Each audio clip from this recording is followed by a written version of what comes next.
자, 무비보셋의 이야기는 저 앞에 있는 사무엘상 31장에서 시작됩니다. 그가 5살이 되던 해의 어느 날 사울의 궁전에 끔찍한 소식 하나가 전달됩니다. 할아버지인 사울 왕, 그리고 그의 삼촌이었던 아비나답 말기수야, 그리고 그의 아버지인 요나단이 길보아 산 전투, 특별히 블레셋과의 전쟁에서 전사했다라는 소식입니다. 곧 사울의 궁전은 불안에 휩싸이죠. 언제 블레셋 사람들이 들이닥쳐서 그들을 해할런지 아무도 모릅니다. 누구든 촌각을 다투어 그 왕궁을 빠져나가야만 했습니다. 사무엘하 4장 4절은 당시의 상황에 대해서 이렇게 증거합니다. 사울의 아들 요나단에게 다리 저는 아들 하나가 있었으니 이름은 무비보셋이라. 누구요? 무비보셋. 전에 사울과 요나단이 죽은 소식이 이스라엘에서 올 때 그의 나이가 5살이었는데 몇 살이요? 5살. 그 유모가 도망할 때 급히 도망하다가 아이가 떨어져 절개되었더라. 불행한 이야기죠. 서둘러 도망하던 유모의 실수로 그 어린 무비보셋이 떨어져 다치게 된 겁니다. 이후 평생을 2 다리를 절며 살게 되었죠. 이후에 그는 로드발 암미엘의 아들 마길이라는 사람의 집에서 자라납니다. 철저히 그의 신분을 숨긴 채로 말입니다. 여러분, 오늘 우리가 가장 먼저 기억하고 시작하려는 것은 그 무비보셋이 원래 사울 왕가의 왕자였다는 점입니다. 하지만 지금은 아무도 그 사실을 몰라요. 아니, 그 사실이 알려지면 곤란하죠. 다윗의 사람들이 그를 그냥 놔둘 리가 만무하거든요. 철저히 숨어 살아야 했습니다. 자, 보세요. 그는 한때 왕자였습니다. 그런데 지금은 철저한 무명인 노바디가 되어야 했어요. 그게 다가 아니죠. 그는 고대 사회 속에서 큰 차별 속에 살아야 했던 장애인이었습니다. 2중, 3중의 불행을 안고서 살아가고 있는 그는 틀림없이 자기의 인생을 자학했을 겁니다. 희망 없음이 그의 별명이에요. 자, 저는 이쯤에서 저와 여러분의 옛 형편, 즉 죄악 중에 있던 우리들의 과거를 떠올려 보고 싶습니다. 오늘 저 무비보셋 이미 헤아리셨죠. 그가 가졌을 고독감, 절망감, 어두움, 외로움, 희망 없음, 그건 하나님을 떠나 살고 있던 죄 중에 있던 우리들의 옛 모습을 잘 보여주고 있습니다. 그런데 어느 한순간 놀랍게도 예수 그리스도의 소식이 우리들에게 다가온 거죠. 할렐루야. 놀라운 일입니다. 죄 중에 방황하며 아무런 방향 감각 없이 인생의 바다에, 정말 우주 공간에 나 혼자 떨쳐져 있는 죄인 아닙니까? 표류하고 있던 우리들에게 먼저 하나님께서 다가오셔서 구원의 손길을 뻗어주셨습니다. 유명한 말씀이죠. 우리가 아직 죄인 되었을 때에 그리스도께서 우리를 위하여 죽으심으로 하나님께서 우리에 대한 자기의 사랑을 확증하셨느니라. 그런 형편에 있는 우리를 위해서 우리가 구하지도 않았는데 독생자 예수께서 오시고 그분이 십자가에 죽으심으로 당신 사랑과 구원의 길을 우리들에게 활짝 열어주셨어요. 이제 흘려주신 그분의 보혈의 공로를 믿기만 하면 우리의 죄값은 사하여졌고 구원의 문이 활짝 열렸습니다. 누구든지 주의 이름을 부르는 자는 구원을 받으리라. 할렐루야. 어느 날 그 소식이 내가 구하지도 않았는데 우리에게 들려진 거예요. 복음이 무엇입니까? 복음은 하나님께서 우리가 아직 경건치 않음에도 불구하고 우리의 점수가 여전히 미달임에도 불구하고 당신의 독생자를 보내주심으로 구원의 길을 여셨다라는 것입니다.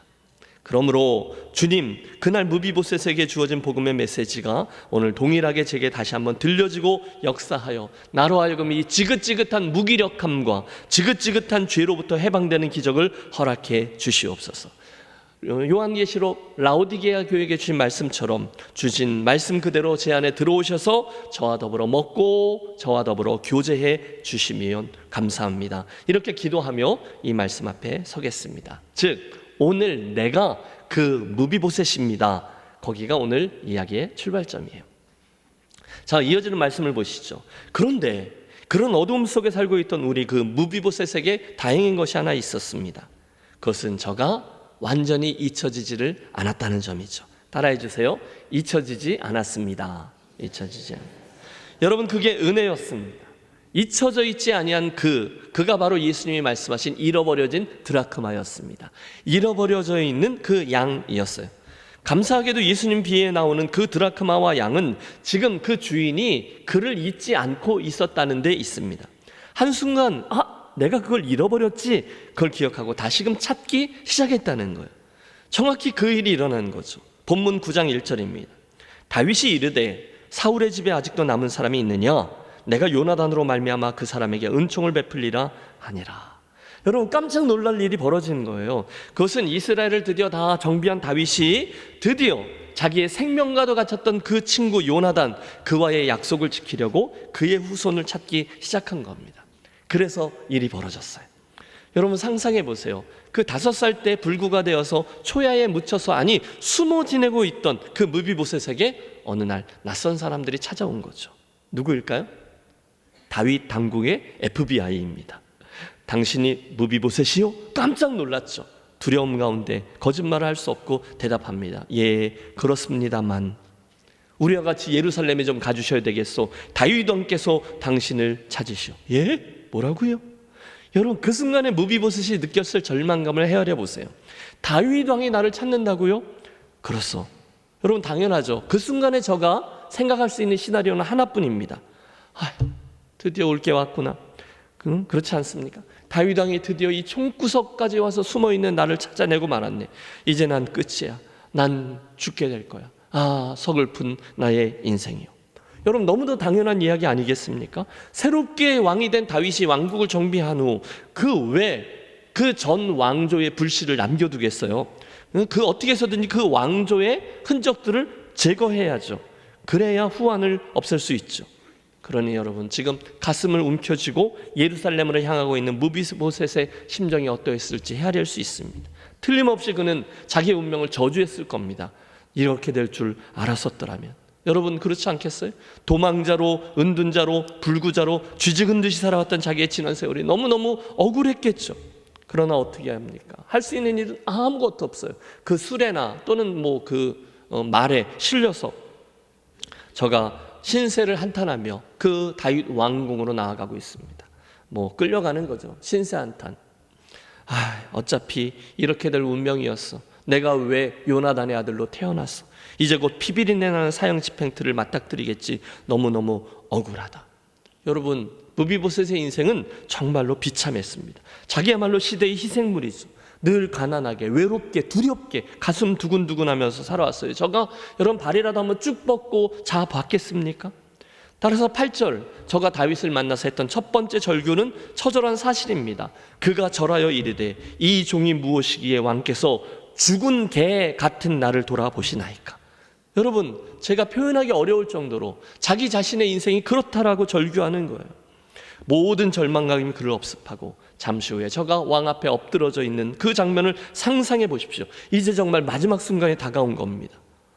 그런데 여러분 저가 단 한 번도 생각해 보지 못한 놀라운 상황이 벌어집니다. 뭘까요? 사시나무 떨듯이 떨고 있는 그 엎드려져 있는 그의 귓가에 예상치 못했던 따뜻한 자비로운 음성이 들려온 거죠. 6절입니다. 사울의 손자 요나단의 아들 무비보셋이 다윗에게 나와 그 앞에 엎드려 절하매 다윗이 이르되 무비보셋이여 하니 그가 이르기를 보소서 당신의 종이니이다. 여러분 제가 지금 제대로 읽었나요? 야 무비보셋 이랬겠어요? 아닌 거죠.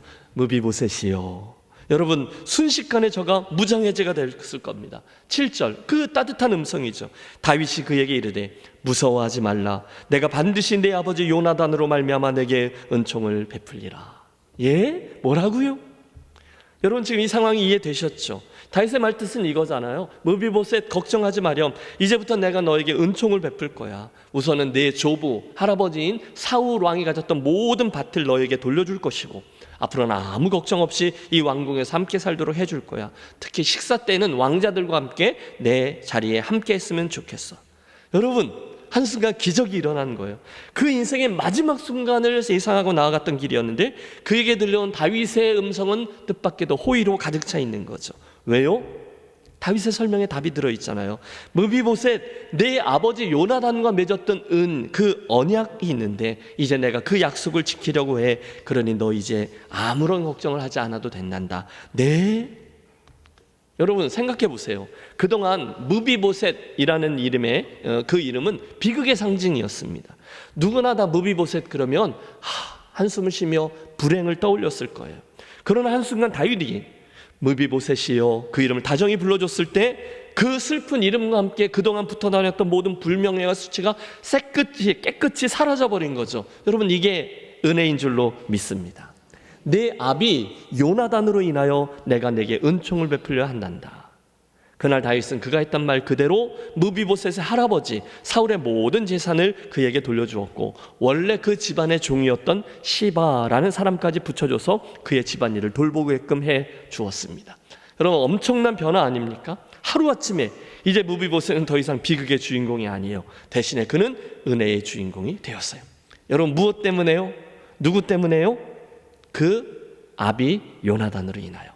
여러분, 무비보셋이 뭘 했기 때문이 아니에요. 대신에 그 모든 은혜는 그의 아버지 요나단이 다윗하고 맺었던 그 언약 때문이었습니다. 저 앞에 사무엘상 20장에 그 다윗과 요나단이 했던 언약이 나옵니다. 너는 나의 사는 날 동안에 여호와의 인자를 내게 베풀어서 나로 죽지 않게 할 뿐 아니라 여호와께서 너 다윗의 대적자들을 지면에서 다 끊어버리신 때에도, 지금을 말하는 거예요, 너는 내 인자를 내 집에서 영영히 끊어버리지 말라. 알았어. 언약을 한 거죠. 이후 사울왕의 마음을 되돌릴 수 없음을 확인한 저들이 마지막으로 또다시 언약을 세우죠. 여러분, 마지막 그들의 언약을 함께 읽어보겠습니다. 요나단이 다윗에게 이르되 평안히 가라. 우리 두 사람이 여호와의 이름으로 맹세에 이르기를 여호와께서 영원히 너와 나 사이에 계시고 내 자손과 네 자손 사이에 계시리라 하였느니라. 아멘. 여러분, 그 아버지들이 그 언약을 맺었기 때문에 오늘 무비보셋이 다윗으로부터 그 엄청난 은혜를 입게 된 거죠. 이제부터 무비보셋의 이야기는요, 은혜의 이야기고 복음에 대한 감동적인 이야기가 됩니다. 여러분, 11절 하반절입니다.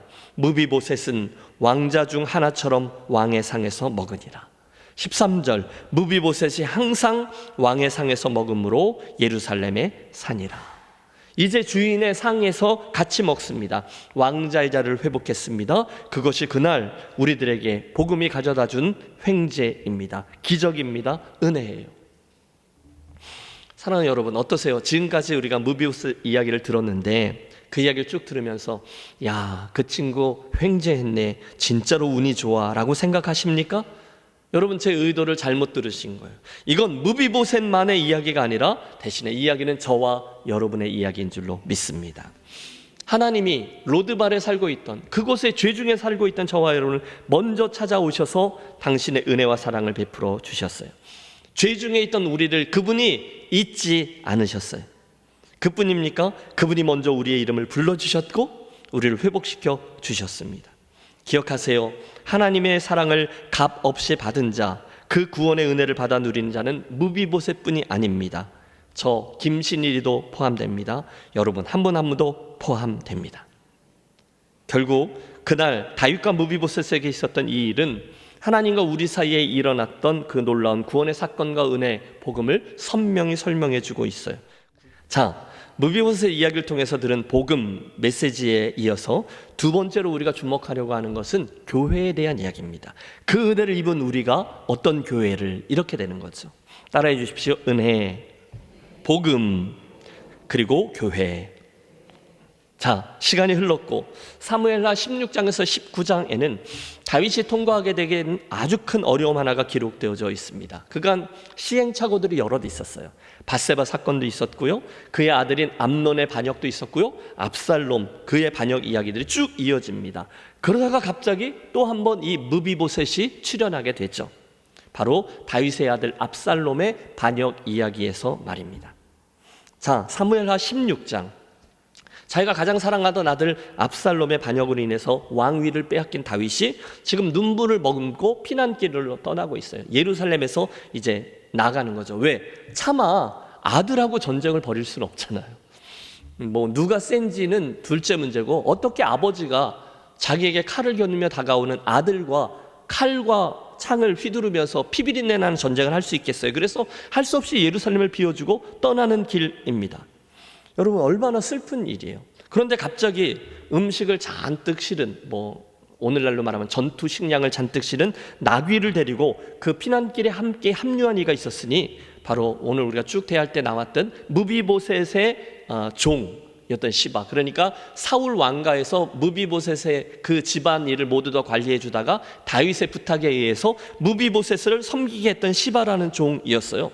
그러니까 다윗이 묻는 거죠. 무비보셋은 어찌하고 혼자 왔느뇨? 다윗의 질문에 시바가 이렇게 대답합니다. 시바가 왕께 아뢰되 예루살렘에 있는데 그가 말하기를 이스라엘 족속이 오늘 내 아버지의 나라를 내게 돌리리라 하나이다. 여러분, 이게 무슨 뜻입니까? 무비보셋은 이 혼란을 틈타서 옛 사울의 왕위를 다시금 찾으려 합니다라고 고자질을 한 거예요. 왕이요, 그는 배신자입니다. 왕의 은혜를 이렇게 배신하다니요. 그러나 저는 아닙니다. 저는 당신 편이에요. 피난길에 이 음식물을 함께 가지고 가시면 좋겠습니다. 여러분, 시바라는 종이 자기의 주인 무비보셋은 배신자입니다 라고 말하게 된 이야기를 들은 다윗은 그 순간 너무 화가 난 거죠.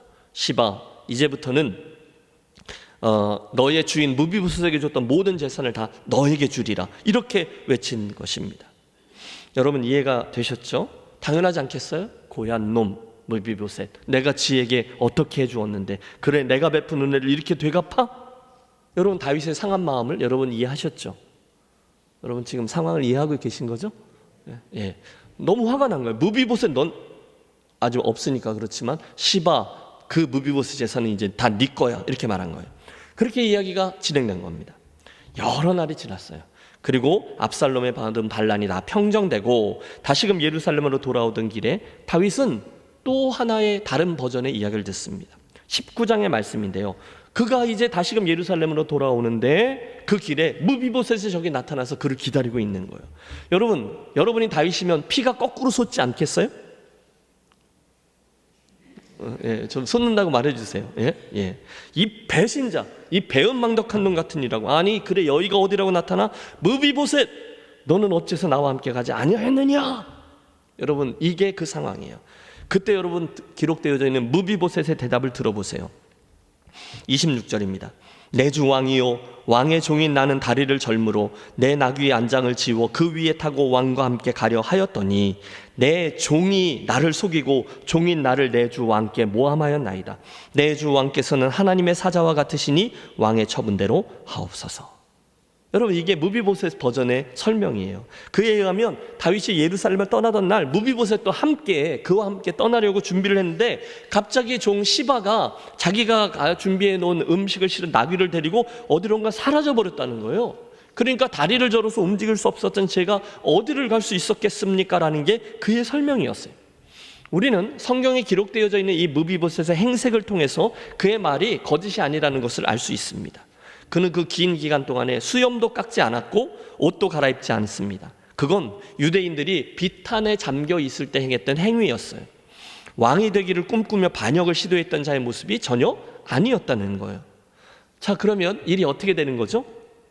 틀림없습니다. 무비보셋과 그의 종이었던 시바, 둘 중에 한 사람이 새빨간 거짓말을 하고 있는 거예요. 여러분, 다윗이 이 사실을 알게 되었어요. 대부분의 사람들은 여기서 무비보셋 손을 들어줍니다. 자연스럽게 그 시바라는 종이 더러운 욕망의 소유자였고 거짓말쟁이였다는 것을 우리가 알게 되고 그를 낙인 찍어버리죠. 제가 보기에도 무비보셋 말이 맞는 것 같아요. 이 종이 거짓말을 한 것이 분명합니다. 죄질이 아주 나쁜 거죠. 그런데 여러분, 그 다음 이야기가 뜻밖입니다. 다윗은 이 어정쩡한 상황에서 누가 진실을 말하고 누가 거짓을 말하고 있는지 거기에 우선적인 관심을 두지 않아요. 좀 이상해요. 아니, 좀 답답해요. 저 같으면요, 그 두 사람 다 끌고 와, 그래서 이렇게 삼자 대면을 시켜놓고 네가 뭐라고 말했어? 네가 뭐라고 말했어? 누가 거짓말한 거야? 내가 반드시 사실을 밝혀낼 거야 라고 했을 거예요. 여러분 같으면 그렇게 하지 않으시겠어요? 여러분도 그렇게 하실 거예요. 그 왜 한국 드라마 보면 많이 나오잖아요. 주리를 틀면서 찍고 와라 뭐 이런. 놀랍게도 다윗이 그렇게 행하지 않아요. 대신에 그는 그 두 사람 모두를 한껏 포용해 줍니다. 그리고 그 과정을 통해서 다윗은 그 둘 전부를 원래 자신의 집으로, 원래 자신의 도시로 다시금 받아들여 줍니다. 여러분, 굉장히 놀랍습니다. 무슨 이야기인가 하면 그의 사랑은 그들의 배신과 무책임과 거짓말과 위선까지도 다 포용할 만큼 넓었다는 거예요. 다윗은 그들을 사랑하되 넉넉히 품어주었다는 거예요. 사랑하는 여러분, 저는 다윗의 이 모습에서 우리 김해제일교회 공동체의 모습을 한번 비추어 보기를 원합니다. 우리 다윗의 이야기를 지금 벌써 10번째인데요. 저 앞에 맨 처음에 아둘람 공동체 기억하시죠? 이스라엘 가운데 환난당한 자, 빚진 자, 마음이 원통한 자, 그들을 아둘람 공동체에 품어줬어요. 그게 교회라고 봤습니다. 그 다음에 그의 시글락 공동체, 우리 알죠? 요압 장군 나오고 아비새 장군 나오고 막 술 먹고 싸우고 그러던 사람들도 교회라고 보았습니다. 한 걸음 더 나아갑니다. 저는 오늘 다윗의 이 예루살렘 공동체도 또한 교회라고 봅니다. 물론 저는 압니다. 우리는 모두 지금 다윗의 이 행동이 썩 마음에 들지 않아요. 이건 이거고 저건 저거죠. 사랑은 사랑이고 거짓말은 거짓말이죠. 시바하고 무비보셋 가운데 한 사람 분명 새빨간 거짓말쟁이인데 그건 색출해내야 역사가 정점을 찍고 다음으로 나아가죠. 그리고 나서 사랑과 용납을 실천하는 게 맞죠? 여러분, 이게 맞지 않습니까? 그런데 우리는 여기서 그렇게 행하기를 원치 아니하는 다윗의 선택을 봅니다. 이게 신비해요. 그리고 우리는 이것을 통해서 다윗의 인생이 제사장적인 삶이라 그랬잖아요. 부족한 우리를 향한 하나님의 시선과 넉넉한 가슴, 그분이 나를 어떻게 대했는지를 보게 됩니다. 그날 다윗은요, 그 두 사람의 눈이 자기에게로 향하고 있다는 그 사실만으로도 그들 중에 누군가의 부족함과 잘못까지도 그대로 껴안아 주었어요. 물론 마음고생했겠죠. 누구 한 사람을 무엇 때문에 택하고 누구 한 사람을 무엇 때문에 확 내치지를 않았다는 거예요. 여러분, 저는 이게 정말로 놀랍습니다. 다윗 목사로서 한편으로는 이해가 됩니다. 여러분, 우리가 이번에 다윗 시리즈 설교를 하면서 저 다윗의 이야기를 통해서 제사장적인 삶이 어떤 것인지를 살피고자 했어요. 지금까지 다윗은 그의 인생을 통해서 하나님이 어떤 분이신지를, 그분의 성품을, 그분의 임재, 그분의 역사, 이게 어떤 것인지를 우리들에게 그의 삶을 통해서 보여주고 있는데 오늘도 예외가 아니라는 것이죠. 심지어 그 이야기를 통해서도 다윗은 우리의 하나님과 우리의 신앙 공동체인 교회에 대해서 무엇인가를 말씀해주고 있습니다. 혹시 여기까지 들으셨는데도 아니, 하나님이 그딴 식으로 하시면 안 되죠, 이렇게 두리뭉실하게 이 문제를 해결하지 않고 넘어가실 거예요? 그럼 어떻게 그 나라가 제대로 세워지겠어요? 라고 여전히 불만이신 분 있으시죠? 마음속으로만 손들어 보십시오. 그런데 기억하세요. 그런데 지금 그 일은 정확히 저와 여러분에게 일어났던 일이었다는 사실입니다. 여러분, 생각해 보세요. 하나님께서 저와 여러분을 사랑하셨을 때, 그때 말입니다. 하나님이 여러분을 사랑하셨을 때, 그때 말입니다. 그때 저와 여러분에게 도덕적인 결함이 전혀 없었기 때문에 사랑하셨나요? 저와 여러분이 실수하지 않았기 때문에, 전혀 거짓말을 안 했기 때문에, 그래서 그분이 우리를 받아주셨나요? 여러분, 대답을 좀 분명히 해주세요. 이건 굉장히 중요한 논리입니다. 저와 여러분이 점수가 합격점이 있었기 때문에 그분이 우리를 사랑하고 용납해 주셨냐고요? 아니라는 거예요. 성경은 분명히 말씀하셨어요. 우리가 아직 죄인 되었을 때에, 그때 그분께서 우리를 위해 죽으시고 우리를 구원해 주셨어요. 그리고 우리들의 부족함에도 불구하고 우리를 용납해 주셨습니다. 믿습니까? 그리고 그런 이들, 그런 부족함에도 불구하고 용납받은 이들이 모여있는 곳이 바로 우리 김해제일교회인 줄로 믿습니다. 사랑하는 여러분, 주님의 교회를 세워나갈 때 그 사실을 기억하는 것은 굉장히 중요합니다. 저와 여러분 한 분 한 분이 용서받은 죄인들이라는 거예요. 죄인이었는데 여전히 부족했는데 용납받은 이들이 우리라는 거죠. 그리고 그 일은 오늘도 우리 가운데 계속되고 있습니다. 여러분, 부탁드립니다. 만약에 우리들의 갈등이 진리와 구원에 대한 거라면 끝까지 싸워야 되는 게 맞습니다. 정확히 선을 긋는 게 맞아요. 이건 조건이에요. 진리에 대한 문제는 양보하시면 안 됩니다. 하지만 이 진리를 적용하는 방법에 있어서는 얼마든지 양보할 수 있어요. 양보해야 돼요. 아니, 좀 달라도 돼요. 나도 용납받았는데요, 뭐. 여러분, 그때 우리 김해제일교회는 바로 이런 은혜의 원리가 숨쉬는 공간이 넓어지게 될 줄로 믿습니다. 함께 기억하겠습니다. 교회는 절대 저울로 세워지지 않아요. 교회는 용납, 즉 은혜로 세워집니다. 바라기는 이 아침 이 다윗과 무비보셋 이야기를 통해서 우리가 이미 받은 하나님의 그 큰 사랑을, 그 큰 구원의 축복을 나의 것으로 삼고 누리고 거기 있는 넉넉함으로 다른 사람들을 넉넉히 품고 용납해서 은혜의 원리로 교회를 잘 세워가는 김해제일교회 가족들이 되시기를 주의 이름으로 축원합니다.